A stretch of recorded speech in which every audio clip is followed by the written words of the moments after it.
Hi everyone, मेरा नाम जनीशा सोनी है। कैसे हैं आप सब? आई होप आप सब लोग बिल्कुल ठीक होंगे। तो मैं आज आपके सामने एक ऐसी वीडियो लेकर आई हूँ जो आपके लिए काफ़ी यूज़फुल होने वाली है। जी हाँ, तो आज की जो मेरी वीडियो है वो इंग्लिश से रिलेटेड है। मुझे पता है कि इंग्लिश एक जस्ट लैंग्वेज है, हर किसी को इसमें परफेक्शन मिले ये ज़रूरी नहीं है। बट मैं ये भी जानती हूँ कि हर पर्सन के दिल में ये इच्छा जरूर होती है कि वो इंग्लिश सीखे। तो इसीलिए मैं आपके सामने ये वीडियो लेकर आई हूँ। आई होप ये आपको काफ़ी फ़ायदा देगी। आपके चाहने वालों के साथ आप इसे शेयर कर सकते हैं, उनको भी इंग्लिश में आप परफेक्ट बना सकते हैं। अगर आपके घर में छोटे छोटे बच्चे हैं तो आप उनका भी बेस स्ट्रॉन्ग कर सकते हैं इस वीडियो के साथ। तो आइए स्टार्ट करते हैं आज टेंसेस से। टेंस यानी कि काल, समय। समय 3 प्रकार का होता है। प्रेजेंट यानी कि जो आज चल रहा है, वर्तमान। पास्ट, भूतकाल। भूतकाल का मतलब होता है जो बीत गया, बीता हुआ कल। फिर आता है फ्यूचर, भविष्यकाल। भविष्यकाल होता है जो कल आएगा, आने वाला कल। टेंसेस 4 टाइप्स के होते हैं। Indefinite, continuous, perfect, perfect continuous. तो 3 काल और ये 4 tenses. 1 into 3 into 4 is equal to 12. Hence, there are 12 tenses. First one is present indefinite, past indefinite, future indefinite, present continuous, past continuous, future continuous, present perfect, past perfect, future perfect, present perfect continuous, past perfect continuous, future perfect continuous। तो अब हम इन सब के बारे में brief में सबसे पहले बात करते हैं हमारे फर्स्ट टेंस यानी कि प्रेजेंट इंडेफिनिट टेंस की। इस टेंस की क्या पहचान होती है? वाक्य के अंत में ता है, ती है, ते है, तांग ये आते हैं। जैसे एग्जाम्पल के लिए, राम पानी पीता है, ता है, ठीक है। शमा गीत गाती है, मैं बाजार जाता हूं। तो ये प्रेजेंट डेफिनेट की टेंस है। इसका रूल क्या होता है? सब्जेक्ट प्लस वर्ब की first form plus object. Subject होता है काम करने वाला यानी कि कर्ता। वर्ब होती है क्रिया, तो इसमें हमें वर्ब की फर्स्ट फॉर्म लेनी है। प्लस ऑब्जेक्ट होता है जिस चीज पर हमने काम किया, ठीक है।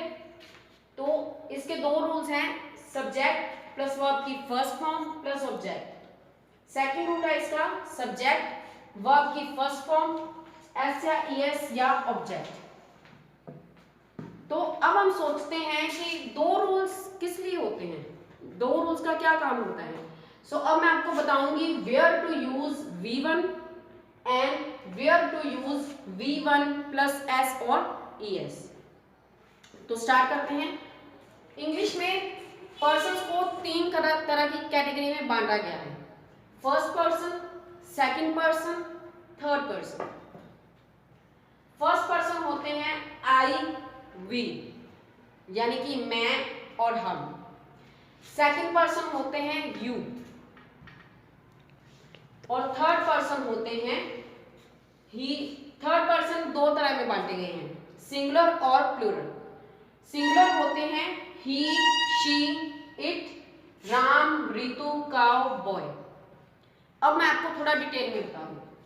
जब हम किसी की बात करते हैं तो बात में 3 तरह के लोग इन्वॉल्व होते हैं। एक वो जो बात करने वाला है, एक वो जो जिस सामने सुनने वाला है, और एक वो होता है जिसकी हम बात कर रहे होते हैं कभी, माने कि थर्ड पर्सन। तो फर्स्ट पर्सन मैं और हम, मैं अपने बारे में बात कर रही हूँ या हम अपने बारे में बात कर रहे हैं। यू, मैं तुमसे बात कर रही हूँ, तुम्हारे लिए बात कर रही हूँ, तो यू क्या होता है? Second person.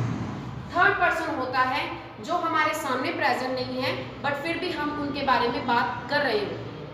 तो इसमें 2 कैटेगरीज हैं, जैसे कि मैंने आपको बताया, सिंगुलर और प्लूरल।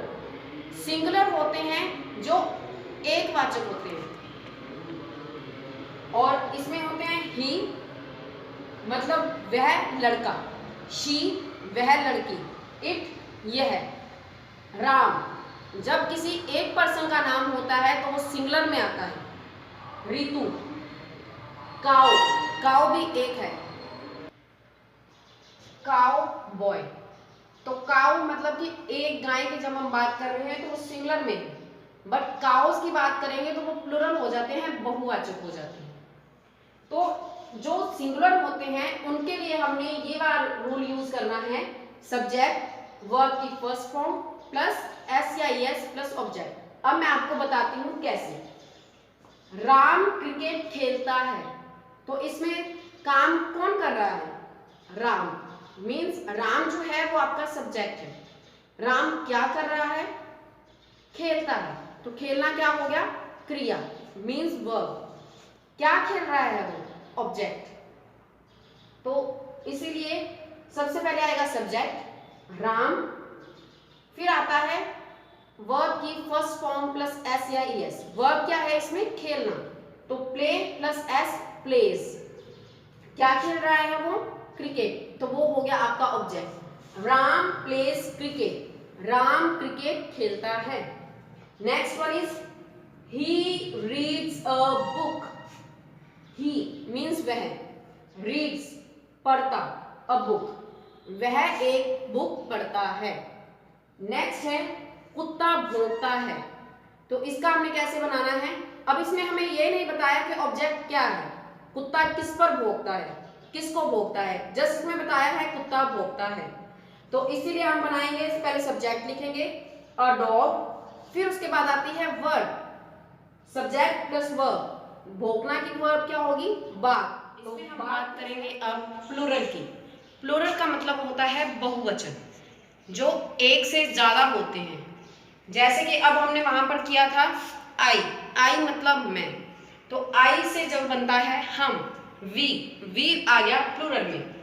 यू, अब आप कहेंगे यू तो एक भी हो सकता है, बट यू जो है वो एक से ज्यादा के लिए भी यूज होता है, इसलिए हम उसको प्लूरल में यूज करेंगे। दे, जब बहुत सारे लोगों की बात कर रहे हैं हम, यानी कि एक से ज्यादा लोगों की बात कर रहे हैं, तो दे। राम एंड श्याम, जब दो पर्सन आ गए तो वो प्लूरल में होगा। काउज मतलब एक से ज्यादा गाय, बॉयज एक से ज्यादा लड़के। तो इसका हम क्या रूल यूज करेंगे, सब्जेक्ट प्लस वर्ब की फर्स्ट फॉर्म प्लस ऑब्जेक्ट। जैसे कि राम और श्याम क्रिकेट खेलते हैं, सो राम एंड श्याम ये आपके सब्जेक्ट हैं, क्योंकि क्रिकेट राम और श्याम खेल रहे हैं। खेलते मतलब प्ले, तो प्ले फर्स्ट फॉर्म हमने यूज करनी है, इसमें एस या एस नहीं लगेगा, क्योंकि वो सिर्फ एक पर्सन के साथ लगता है और राम और श्याम दो हैं। क्रिकेट, तो क्या खेल रहे हैं वो, क्रिकेट, तो ये आपका सब ऑब्जेक्ट होगा। Ram and Shyam play cricket. हम स्कूल जाते हैं, हम मतलब के एक से ज्यादा, जाते हैं मतलब ये हमारी क्रिया हो रही है, कहां जाते हैं, स्कूल। सो सबसे पहले आएगा सब्जेक्ट वी, फिर वर्ब की first form go to school. Next उसमें मैंने आपको बताया था कि अ डॉग बार्क्स, कुत्ता जब एक है तो बार्क के साथ हम क्या लगा देंगे, एस। बट एक से ज्यादा कुत्तों की बात हो रही है तो वो एस नहीं लगेगा, सिर्फ वर्ब की फर्स्ट फॉर्म लगेगी, डॉग्स बार्क। तो ये जो मैंने आपको अभी रूल्स करवाए हैं, सब्जेक्ट प्लस वर्ब की first form plus object. Next rule मैंने करवाया है आपको सब्जेक्ट प्लस वर्ब की फर्स्ट फॉर्म प्लस एस या एस प्लस ऑब्जेक्ट। ये जो रूल है ये एफर्मेटिव और सिंपल टेंसेस के लिए यूज होते हैं। अब मैं आपको बताऊंगी कि नेगेटिव और इंटेरोगेटिव सेंटेंस में आपको कैसे। एफर्मेटिव और सिंपल सेंटेंसेस के बाद अब हम बात करेंगे नेगेटिव सेंटेंसेस और इंटेरोगेटिव सेंटेंसेस की। नेगेटिव सेंटेंसेस वो होते हैं जिनमें नकारात्मक जो सेंटेंस शो करने होते हैं कि मैंने काम नहीं किया, मैंने खाना नहीं खाया।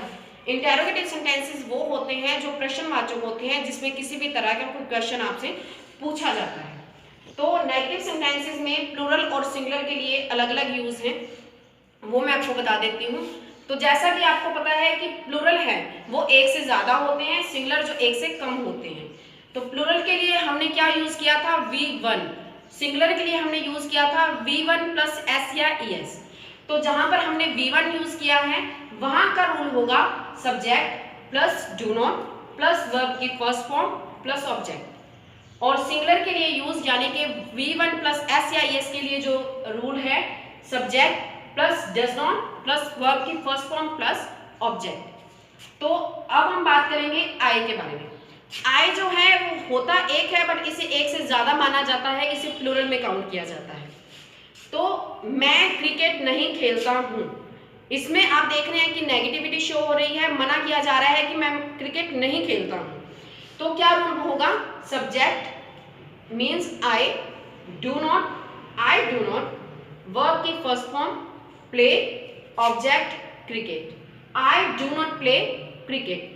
अगर वही हम बात करें सिंगुलर की, राम क्रिकेट नहीं खेलता है, राम एक पर्सन है तो उसके लिए क्या होगा, subject Ram does not verb की first form play plus object cricket, Ram does not play cricket. इसी तरह ही तुम स्कूल नहीं जाते हो, तो इसमें सब्जेक्ट क्या होगा, आप लोग मुझे बताइए। जी हाँ, सब्जेक्ट होगा तुम जो काम कर रहा है, और तुम क्या कर रहे हो, जाना, वेरी गुड। तो वो होगी आपकी वर्ब। यू डू नॉट गो, कहां जाते हो आप, जी स्कूल। तो तुम स्कूल नहीं जाते हो, you do not go to school. अगर इसी को हम सिंगुलर में ले लें कि वह स्कूल नहीं जाता है, वह के लिए क्या यूज होगा, ही नहीं जाता है, does not go to school, very good. हम अपना जो टाइम है वो वेस्ट नहीं करते हैं, तो हम के लिए क्या यूज होगा, we do not waste time. Atul अपना टाइम वेस्ट नहीं करता है, अतुल एक है, सिंगुलर है, तो उसके लिए क्या यूज करना है आपने, does not, Atul does not waste time. अब हम बात करेंगे इंटेरोगेटिव सेंटेंसेस की, यानी कि जिसमें आपसे कोई प्रश्न पूछा जाता हो, क्या तुम स्कूल जाते हो, क्या तुम खाना खाते हो, क्या मैं पानी पीता हूं, क्या बच्चे खेलते हैं। तो इस तरह के जो सेंटेंसेस होते हैं उन्हें इंटेरोगेटिव सेंटेंसेस कहते हैं।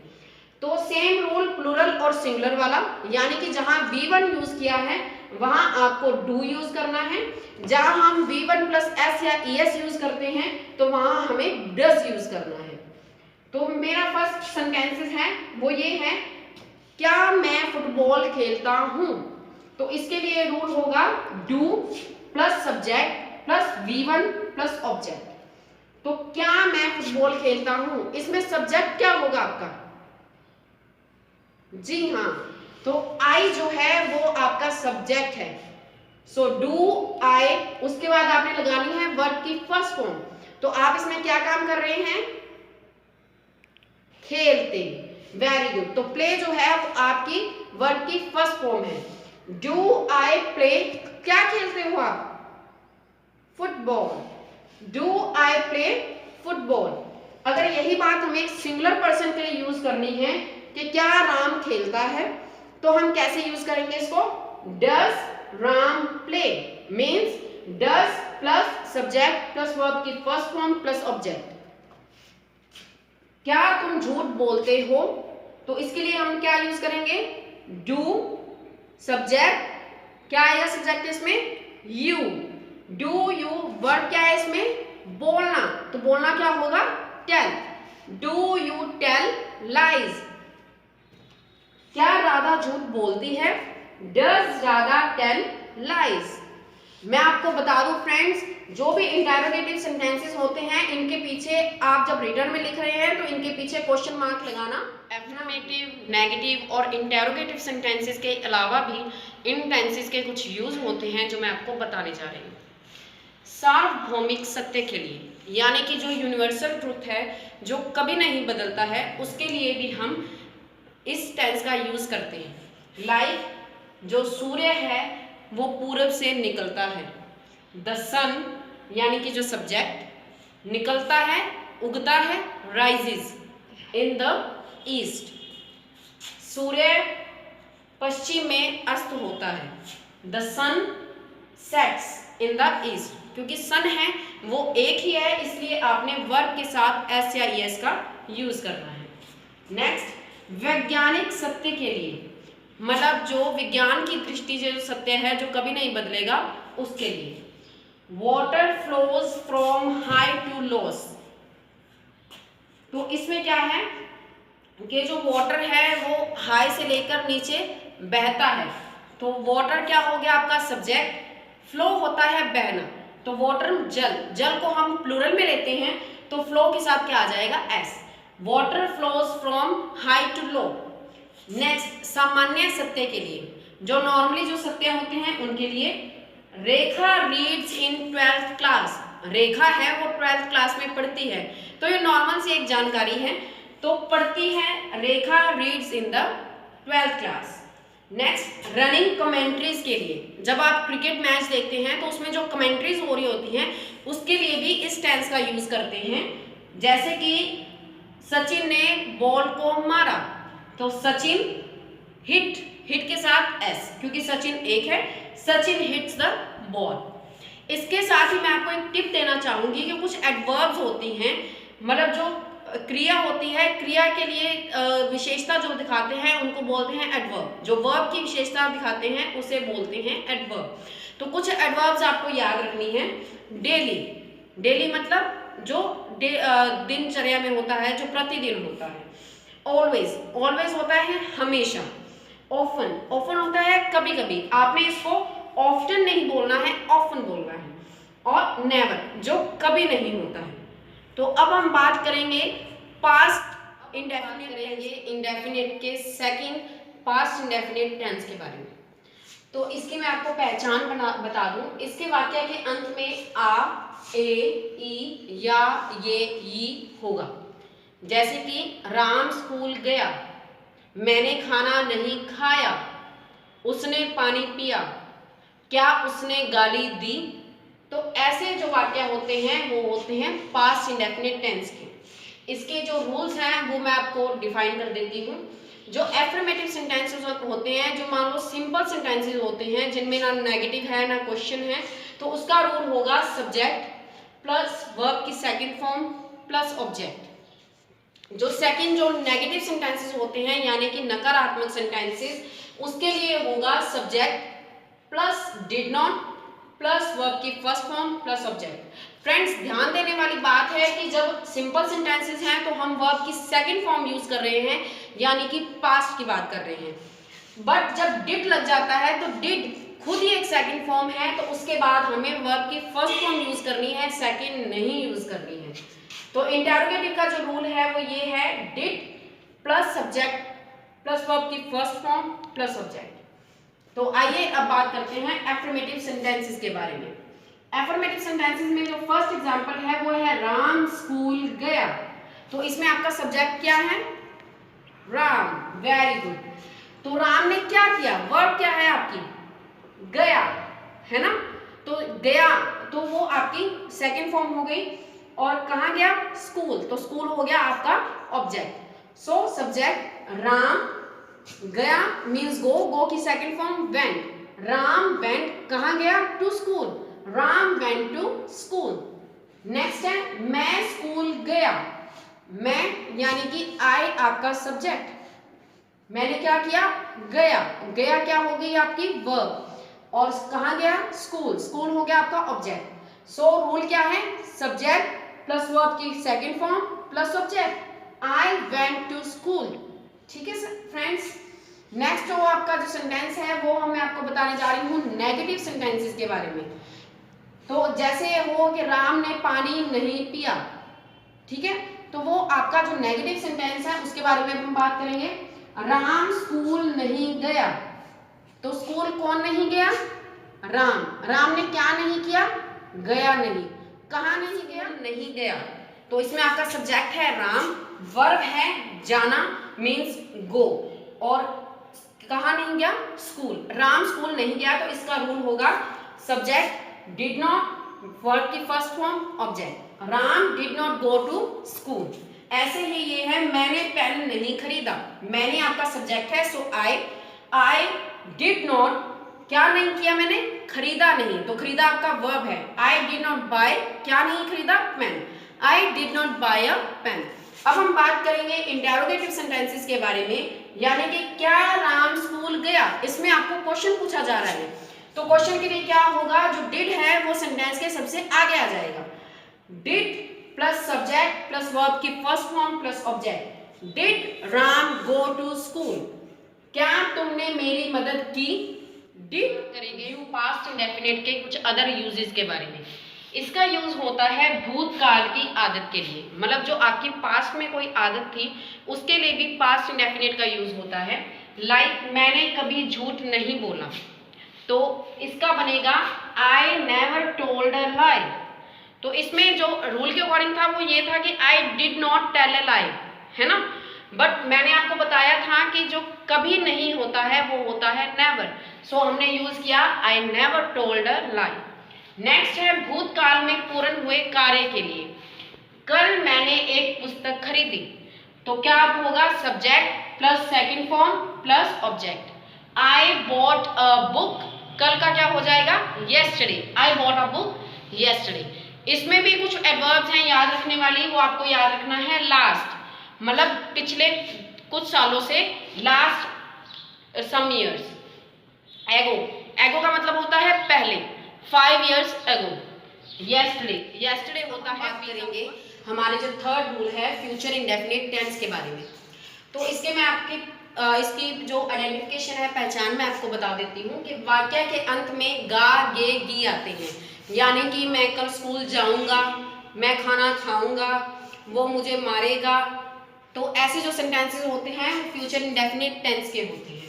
तो जो एफर्मेटिव का इसका जो रूल है वो ये होता है कि subject plus will shall plus verb की first form plus object. Negative के लिए जो रूल है वो ये होता है subject plus will shall plus not plus verb की first form plus object. Interrogative के लिए will shall plus subject plus verb की फर्स्ट फॉर्म प्लस ऑब्जेक्ट। आपको ये ध्यान रखना है कि विल और शैल में से आपको एक ही यूज करना है। तो अब आप ये कंफ्यूज हो रहे होंगे कि अभी हमें बताया तो है नहीं कि विल कहाँ यूज करना है और शैल कहाँ यूज करना है, तो अभी मैं आपको बताती हूँ कि इन दोनों को कैसे यूज करना है।